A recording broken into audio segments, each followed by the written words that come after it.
गुरु माँ को जो समझ में आता है वो अध्यात्म की 2 सीढ़ियाँ। वैसे ज्ञान की 7 भूमिकाएं हैं अथवा भक्ति के 9 अंग माने गए, कहीं कहीं भक्ति के 11 अंग माने जाते हैं, पर रामचरितमानस में 9 बोला गया, भगवत पुराण में भी 9दा भक्ति श्रवणम कीर्तनम है। लेकिन कहीं कहीं भक्ति को 4 तरीके का माना गया, आर्त अर्थाती, जिज्ञासु और ज्ञानी। तो अध्यात्म के यदि संक्षिप्त में व्याख्या करना हो तो 2 चीज़ें, एक समझ और एक होश।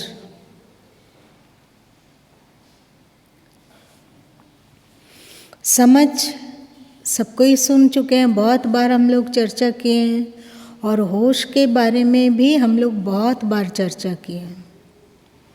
कौन बताएगा समझ के बारे में? तुम बताओ गीता।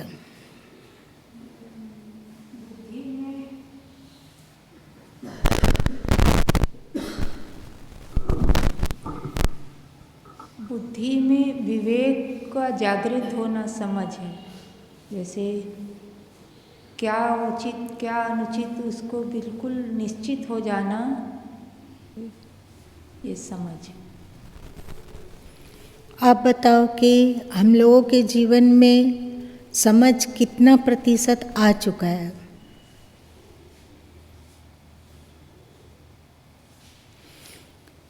क्या समझ में हम लोग उतर पाएंगे यदि होश ना हो?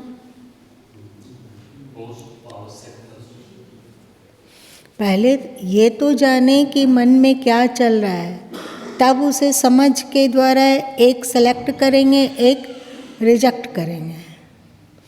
लेकिन पहले ये तो समझो कि मन में क्या चल रहा है। क्या मन के भावों और विचारों के हम लोग साक्षी हो पाते हैं? यदि साक्षी नहीं हो सकेंगे तो सब गुड़ गोबर है, मतलब सब कुछ धरा धराया रह जाएगा, कुछ भी हमारा हित अथवा भलाई नहीं कर सकेगा। अब हम लोग अपना विश्लेषण करते हुए सोचे कि होश पूर्वक कितना कार्य होता होगा 24 घंटे में, और कितना हम लोग मूर्छित रहते हैं।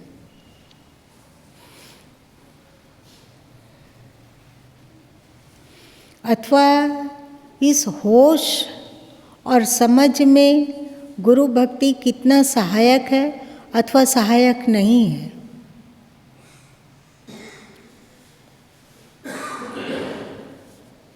कौन?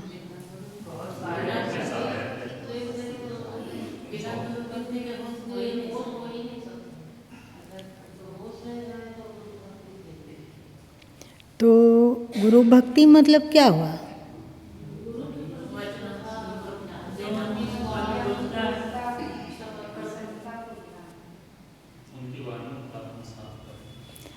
एक तरह से सोचिए कि उनकी अनुकूलता। भक्ति, ईश्वर भक्ति मतलब उनकी अनुकूलता। अनुकूलता मतलब आज्ञा पालन, है ना? आज्ञा पालन स्थूल है और अनुकूलता थोड़ा सूक्ष्म है। आज्ञा पालन जब कोई शास्त्र हो तो हम उसको पढ़ के और जानेंगे कि क्या उनकी आज्ञा है, अथवा वे सामने हो तो जानेंगे कि उनकी क्या आज्ञा है। लेकिन वे पीठ पीछे हो, मतलब सामने उपस्थित ना हो, कोई ग्रंथ भी नहीं है, तो महा अनुकूलता। अथवा स्मरण कि उन्होंने कभी क्या आज्ञा दिया है। ऐसा गुरु भक्ति का डायरेक्ट तो कोई लाभ नहीं दिखता है, लेकिन होश अभी स्थूल है, तो स्थूलता में होश कि ओ वे सामने है, समझ रहे हैं कि नहीं ये उनको अनुकूल नहीं है, बस बात खत्म। सही? अनुकूल नहीं है तो ये होश रहेगा तब तो जानेंगे कि ये उनको अनुकूल नहीं है अथवा ये उनको प्रतिकूल है। अब होश होता हो और हम जान गए कि ये उनको अनुकूल नहीं है, लेकिन हमारा मन यदि धक्का देता हो कि हम अपने मन के अनुरूप चलें, हमारा मन कह रहा है ऐसा करने को, पर उनका मन को ये वे रिजेक्ट करते हैं, उनको ये पसंद नहीं है। तो यदि हम बार बार अपने मन की बात सुनते हैं तो मन को कंट्रोल करने की क्षमता हम लोग की कमज़ोर होने लगती है। सही या गलत? सही। कोई सशरीर गुरु अभी उपस्थित हैं और उनकी अनुकूलता कुछ और है, पर हमारा मन अपनी अनुकूलता को महत्व देता है और मन करता है, एक वेग होता है कि नहीं हम अपने मन के अनुसार करें।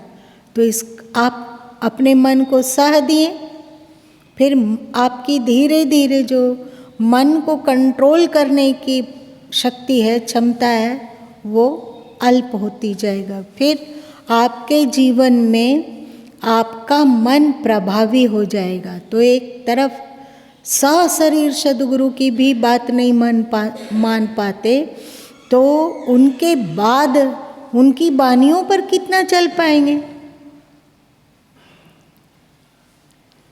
क्या कहते हैं आप लोग? ये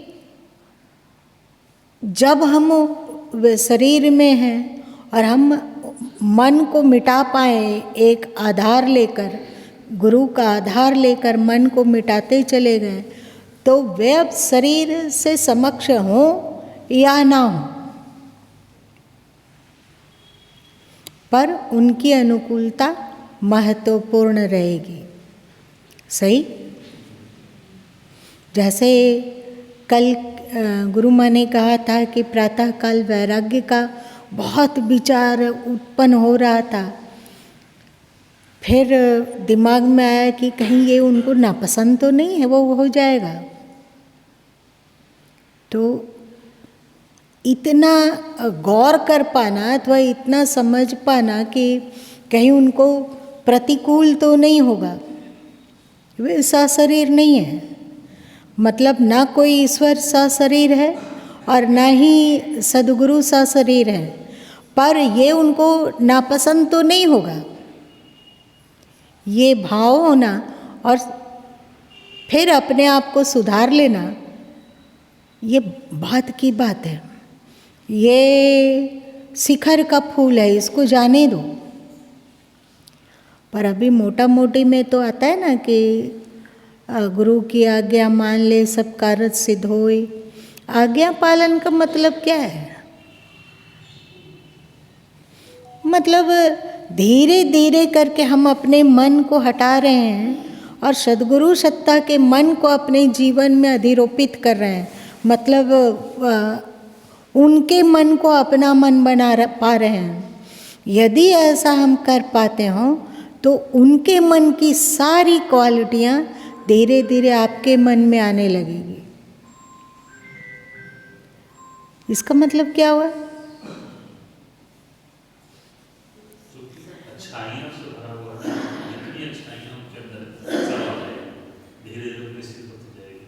यदि उनके अनुकूलता को क्योंकि अच्छा क्षुब्ध रहना और वो भी उस क्षोभ का टिकाऊ हो जाना, कितने देर तक क्षोभ चलेगा? कितनी देर तक क्षोभ चलेगा?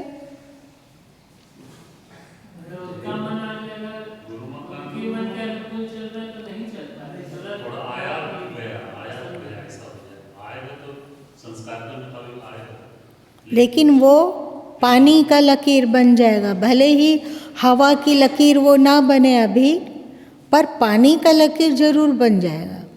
अभी किसी बात को लेकर वेदना है, दुख है, प्रतिकूलता के कारण परेशानी है, कुछ देर के लिए मन परेशान हुआ, फिर वो भी कुछ देर के लिए, उसके बाद तत्काल मन को संभाल लिया जाएगा। इसको कई बार आप लोगों को ये बता चुके हैं कि रामकृष्ण परमहंस जी कहा करते थे कि नौका से यदि गंगा को पार किया जाए और नौका के बगल से जहाज गुजर जाता है तो नौका एक बार डगमग हो जाती है, होती है ना, लेकिन फिर वो स्थिर हो जाती है, नौका जैसे थी वैसे रह जाती है।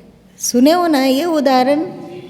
तो वैसे ही क्या हम लोगों के मन की क्वालिटी बन रही है कि कोई प्रतिकूल परिस्थिति से अंदर में बिल्कुल अच्छा ना लगा हो, थोड़ी देर के लिए अंतस डगमग हो गया हो, पर फिर ज्यों का त्यों शांत।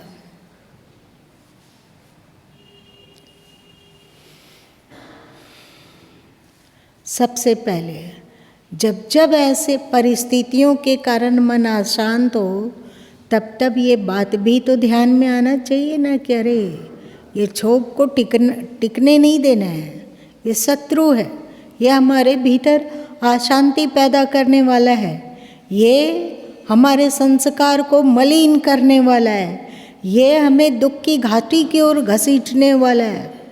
मेरे क्षोभ करने से क्या होने वाला है? जो लोकोचित व्यवहार है, जो उचित है उस समय व्यवहार करने का, वो किया, पर मन को उसमें टिकने नहीं दिया, मन में उस बात को टिकने नहीं दिया। एक साथ होश, समझ, और समझ के अंतर्गत ही ये आ गया कि अध्यात्म ये कहता है, हम लोग सदगुरु से ये सुने है कि नहीं। समझ और होश, जितना होश पूर्वक सोचेंगे कि नहीं हमें सदगुरु की अनुकूलता चाहिए। सदगुरु की अनुकूलता मतलब क्या? उनकी वाणियों को अपने जीवन में धारण करने का अभ्यास चाहिए। 1000 बार तुम लोगों को बोलते हैं और बार बार बोलते हैं कि यदि कोई गुरु अथवा कोई संत अथवा कोई भगवान अथवा कोई अवतारी अथवा कोई भी दुनिया का मर्यादा लांघने को कहता हो तब सावधान हो जाना चाहिए। पर यदि वो धर्मोचित बात है, बहुत बार ऐसा होता है कि किसी सदगुरु के हाथ में अपनी लाठी को थमा देना है और अपने आँख में पट्टी बांध लेना है, इससे पहले तुम जांच लो उनको कि वे आँख वाले हैं भी या नहीं। यदि वे आँख वाले ना हुए, समझ वाले ना हुए, उनमें होश ना रहा और हम अपनी आँखों को फोड़ लेंगे तब तो बात ही बिगड़ जाएगी। समझ रहे हो गुरु भक्ति का मतलब? तो पहले एक बार जांच लो। ये जांचना ऐसे ही है जैसे बच्चा क्लास का कोई विद्यार्थी कहे कि हम पीएचडी करने वाले प्रोफेसर को जांचेंगे। आसान नहीं है। हो सकता है कि हम मनोमलिनता के कारण समझ लें कि वे तो ऐसा ही हैं, बोलते हैं, पर उनके जीवन में कुछ नहीं है। हम लोगों का मन दिखा सकता है। जैसे उनके पास भोजन आया हुआ है, वे पाएं और कहें कि आज तुम लोगों ने फिर से दाल में नमक अनाप शनाप डाला। वे नाराज हुए, अच्छे से नाराज हो गए। तुम लोग का मन विश्लेषण यदि करते कि ये तो छोटी छोटी बात में नाराज और प्रसन्न होते हैं, ये भी क्या कोई सदगुरु है? क्या कहते हो तुम लोग? इस तरह से तुम चम्मच से लेकर सागर को कैसे नाप सकते हो? ठीक है ना? तो उनको जांचना आसान नहीं है, फिर भी होश पूर्वक उनको बहुत हद तक जांचा जा सकता है। वे जो उपदेश करते हैं उनके उपदेश की गहराई में आप जाओगे तो जान पाओगे कि ये सचमुच में कुछ अनुभव करके बोल रहे हैं या लिखी लिखाई बात बोल रहे हैं। जैसे कल हम लोगों ने सुना तो होश के ही बारे में कल सुना, पर मन का परत दर परत खोल कर मनोवैज्ञानिक तरीके से मन ऐसे समय में मन किसका क्या बोल सकता है, इसको जानते हुए उसको उपदेश करना, ये कौन कर सकता है?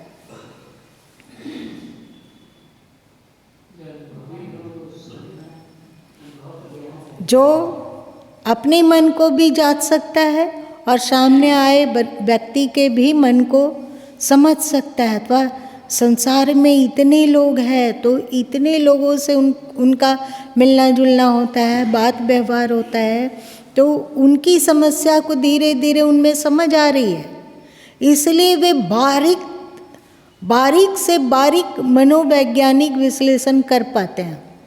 सही है ना? उपदेश की गहराइयों को देखकर जाना जा सकता है कि उनका स्वभाव क्या है, उनका संस्कार क्या है। जैसे अभी आप लोग आश्चर्य पढ़ रहे हैं ना, आश्चर्य की रास, आश्चर्य पढ़ रहे हैं, तो आप आश्चर्य पढ़ रहे हैं तो आप नहीं समझ सकते हैं कि इसके लेखक का मंतव्य क्या है? समझ सकते हैं ना? लेखक का मंतव्य क्या है, लेखक किस ओर हमें ले जाना चाहते हैं, उसके द्वारा हम बहुत कुछ समझ सकते हैं। तो धीरे धीरे उनके मन को हम अपना मन बना सकें। उनके मन को हम अपना मन कैसे बना पाएंगे? अनुकूलता।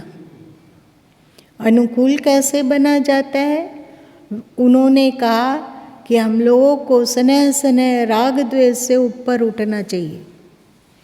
अब उनकी अनुकूलता इसमें है कि राग द्वेष से ऊपर उठना चाहिए, तो उसको हम अपने जीवन में उतारने की कोशिश करेंगे। एक बार ठोकर खाएंगे, 2 बार ठोकर खाएंगे, जब जब राग द्वेष की ओर कदम बढ़ेगा तब तब स्मरण आएगा कि उन्हें राग द्वेष पसंद नहीं है, उन्होंने राग द्वेष से ऊपर उठने का है। बार बार मन को उनके मन के अनुकूल बनाने के क्रम में आपका मन मिट रहा है या नहीं? मिट रहा है ना? फिर धीरे धीरे उनका मन आपके जीवन में उतरता चला जाएगा। आपका मन वहाँ से आउट और उनका दिव्य दैदीप्यमान ज्ञान संपन्न समझ से पूर्ण और होश से भरा हुआ मन बुद्धि हम लोगों के जीवन में आ जाएगा। तब ये होगा कि गुरु और उपारस में बहुत अंतर हो जान, वह लोहा सोना करे या कर ले आप समान। यही तो है। अब भले ही लौकिक दृष्टि से हम शिष्य हैं और वे गुरु हैं, लौकिक दृष्टि से हम पुजारी हैं और वे पूज्य हैं, पर मन की क्वालिटी एक है। इस मामले में बहुत पहले, मतलब लगभग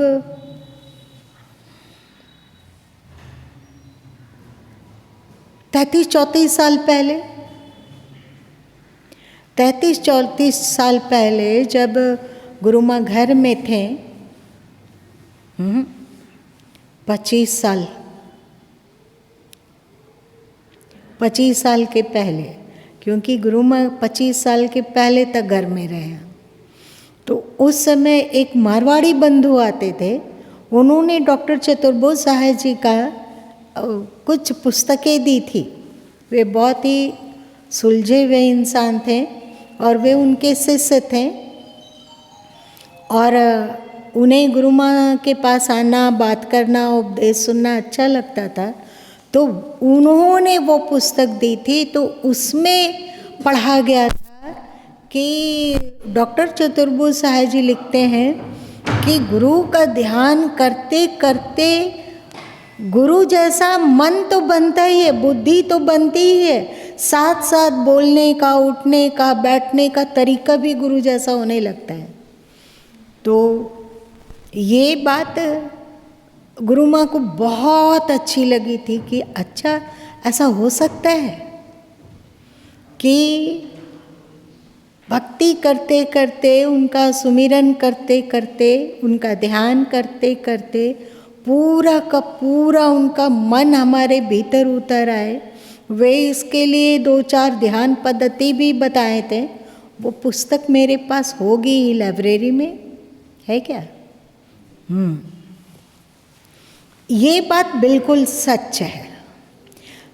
जैसे सदगुरु कबीर साहब भी कहते हैं कि भृंगी कीड़ा होता है, तो भृंगी कीड़ा किसी भी कीड़े को पकड़ लेता है और जो उसे अपने बिल में बंद कर देता है और बाहर से आवाज़ सुनाता है। कुछ कुछ कीड़ा उस बिल को तोड़कर भागने के लिए उद्धत होती है और कुछ कीड़ा एकदम बिल के भीतर क्या सिकुड़ कर, मतलब कमजोर की तरह पड़ जाती है। 2 तरह के का होता है कीड़ा। तो जो एकदम कायर की तरह है, जो अपने आप को सरेंडर कर दिया, उस कीड़े को तो भृंगी कीड़ा अपने पैर से निकाल के बाहर खदेड़ देता है, उसको बिल में नहीं रहने देता है। पर जो कीड़ा संघर्ष करने वाला है, मतलब उस बिल को तोड़ कर निकल जाना चाहता है, उस कीड़े को भृंगी कीड़ा जबरन उस अपने बिल में बंद करके रखता है और बाहर से आवाज़ सुनाता है और धीरे से उसमें पंख निकल आते हैं और वो भृंगी के रूप में परिणत हो जाता है। डॉक्टर चतुर्भुज साहब जी भी इसका बार बार उदाहरण दिए और सदगुरु कबीर साहब भी भृंगी न्याय से कहते हैं। तो इसका मतलब क्या हुआ? संत कहते हैं कि जो व्यक्ति संघर्ष करने में सक्षम नहीं है, परिस्थिति है ऐसा ही है, हमारा मन ऐसा ही है, हम क्या करें, हम नहीं मन को बदल पाते हैं, हमसे ये नहीं होगा, अध्यात्म हमारे बस की बात नहीं है, हम कमज़ोर हैं, आप कृपा कर दीजिए, आप हमें बदल दीजिए, ऐसा जो एकदम कायर की तरह है, उसको सदगुरु, उस पर कोई असर नहीं होता है। और जो उनके इशारे को पाकर उससे निकलने के लिए संघर्ष करता है, अपने मन के चक्रव्यूह को तोड़ देना चाहता है और उनके मन के अनुरूप अपने मन को ढाल लेना चाहता है, इसके लिए जिसमें जिजीविषा है, इसके लिए जिसमें अथोर ललक और परिश्रम है, उसको सदगुरु एक्सेप्ट करते हैं और वो माला माल हो जाता है। समझ और होश, जैसे सदगुरु साहब ने कहा ना कि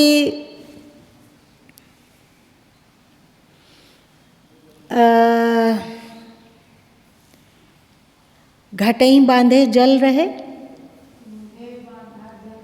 कुंभे, फिर से बोलो, कुंभे बांधा जल रहे, इसका मतलब क्या होता है? ज्ञाने बांधा मन रहे, मन बिन ज्ञान न हो। पानी कुंभ के बंधन में आकर संग्रहित होता है ना। सदगुरु कबीर साहब कहते हैं कि पानी को बांधने के लिए घड़ा है, पर घड़ा रूप में अवतरित होने के लिए पानी आवश्यक है। क्या ऐसे ही मिट्टी को तुम घड़ा बना दोगे बिना पानी का? नहीं ना बन सकता है। तो घड़ा के बंधन में जल रहता है, परंतु जल के बिना घड़ा नहीं हो सकता है। उसी तरह ज्ञान के बांधे मन रहता है, पर मन को संलग्न किए बिना ज्ञान नहीं हो सकता है। समझ को बढ़ाने से अध्यात्म टिकेगा, पर अध्यात्म टिकाने की कैपेसिटी बिना समझ के नहीं आ सकेगी। थोड़ा नहीं समझ में आया क्या? समझ में आया ना? तो हम लोगों को समझ का विकास करते करते जब इस स्थिति में पहुंचेंगे कि हर गीता को हमें अपने जीवन में उतारना है, केवल पढ़ना ये काखा है, ये भी कीमती है, इसके द्वारा थोड़ी देर के लिए चिंतन हुआ, थोड़ी देर के लिए मनन हुआ, लेकिन केवल पढ़ना ये नहीं। पढ़ के एक एक बात दिमाग में याद रहे। उसका ये नहीं कि श्लोक याद करना है अथवा उपदेश रटना है, ये नहीं, रटने से भी कुछ नहीं होने वाला है।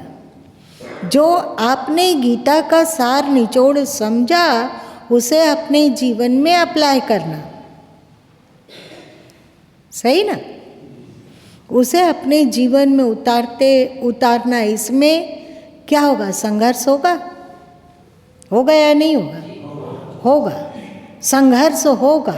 संघर्ष करने के लिए तैयार रहना और ध्यान हमेशा महान आत्मा पर अधिरोपित करके रखना। धीरे धीरे इस समझ के द्वारा कि अभी यहाँ हम गीता अथवा बीजक के उपदेश से हट रहे हैं, हमारा मन हट रहा है, तत्काल उसको ले आए और हम लोग को पता ही ना लगे कि मन हट रहा है, तो क्या खाक करेंगे? क्या करेंगे? क्या अपने आप को कैसे सुधारेंगे? फिर समझ में अब बात आ रही है? समझ से आप जांचते रह सकते हो कि अभी हमारा मन सही दिशा में जा रहा है या गलत दिशा में जा रहा है। और जब सही दिशा में सही को समझ के द्वारा पहचान कर समझ में स्थित होने लग जाएंगे तो हमारा समझ एकदम आकाश छूने लगेगा और समझ से हमारा जीवन बिल्कुल अनुप्राणित होगा। हो सकता है कि गुरु माँ सही भाषा से नहीं समझा पा रहे हों, पर जो कहना चाहते हैं वो आप लोग समझ पा रहे होंगे। गुरु भक्ति भी बिना होश का हम नहीं कर सकते हैं, और जब हम गुरु की भक्ति करते हैं बिना होश का उसको नहीं कर सकते हैं। पर यदि थोड़ा बहुत कुनकुना होश में रहकर उनकी भक्ति को कर पाते हैं तो हम होश का खजाना ही पा जाते हैं। साधन में भी होश है और साधन में भी होश है। हमें पता है, आज नहीं भाषा में उसको बांधा जा पा रहा है। ऐसे ही में सदगुरु कबीर साहब कह दिए होंगे कि जो गूंगे का गुड़ है ना, ये गूंगा का गुड़ है। इशारे में समझना है तो समझो। हम लोगों को अपने जीवन में काया पलट चेंजिंग लाना चाहिए। शांत, सुखी, प्रसन्न जहाँ है, कर्तव्य करते हुए भी अध्यात्म की पकड़ हमारी मजबूत होनी चाहिए। क्योंकि व्यवहारिक जगत के लिए जो भी हो, पर आध्यात्मिक जगत के बिना शांति नहीं मिल सकती है। दो व्यक्ति है, दोनों ही एक ऑफिस में काम करता है, एक जूनियर है एक सीनियर है। पता चला कि वो सीनियर जो था वो एक दिन पंखे से लटक कर प्राण त्याग दिया, मतलब आत्महत्या कर लिया। अब यदि पता लगाओ कि वो क्यों मर गया, क्यों आत्महत्या कर लिया, इतना सीनियर पोजीशन में था और इतना उसका सम्मान है, तो मर क्यों गया? कमाता भी ठीक है तो मरा क्यों? वो भी आत्महत्या से अपने प्राण को त्याग देना। तो पता चला कि क्या तुम लोग कहते हो, आरक्षण के कारण जो जूनियर था उसका तो प्रमोशन हो गया और वो ऊंचा में, अब उसकी आज्ञा इसको पालन करना होगा। समझ रहे हो? हम लोग आरक्षण की बात कहते हैं, पर पूरे समाज के प्रति ये अन्याय हो जाता है। योग्यता वहाँ तरक्की का आधार नहीं है, वहाँ कोई जाति तरक्की का आधार है। तो इसीलिए वो व्यक्ति आत्महत्या कर लिया। अगर वो अध्यात्म से जुड़ा हुआ होता तो क्या आत्महत्या करता? नहीं करता। हाँ, ज़्यादा से ज़्यादा वो कह सकता है कि भगवान, यदि यही आरक्षण वाला प्रेत बहुत दिन तक भारत में चलने वाला है तो कृपा करके हमें ऐसी जगह जन्म देना जहाँ हमको भी आरक्षण का लाभ मिले। हमें भी आरक्षण मिले। कौन जानता है राम दुलार यही प्रार्थना करके इसमें जन्म लिया हो। तो अध्यात्म अपने आप में बहुत कीमती है। शांत सुख में प्रसन्न जीवन के लिए अध्यात्म मोस्ट इम्पोर्टेंट। आपके शारीरिक सुख के लिए धन की आवश्यकता है, सुख सामग्रियों को इकट्ठा करने के लिए धन की आवश्यकता है, लेकिन सुख के लिए अध्यात्म की आवश्यकता है। और ये अध्यात्म समझ और होश के बिना तो अनंत काल व्यतीत हो जाने पर भी जीवन में नहीं आ सकता है। आप में समझ नहीं और होश नहीं तो आप कभी भी सुखी नहीं हो सकते, चाहे कितना भी धन धान्य से पूर्ण हो, कितना भी आपको प्रतिष्ठा मिलता हो, कितना भी आपका समाज में सम्मान हो, कोई उसे कुछ भी होने वाला नहीं। इसलिए जय समझ जय होश। समझ है होश है तो हम ब्राह्मण हैं, समझ है होश है तो हम ज्ञानी हैं, समझ और होश है तो हम संत हैं। भले ही प्रारब्ध के अनुसार शरीर गृहस्थ आश्रम में ही क्यों ना हो। आज इतना ही रहने दो।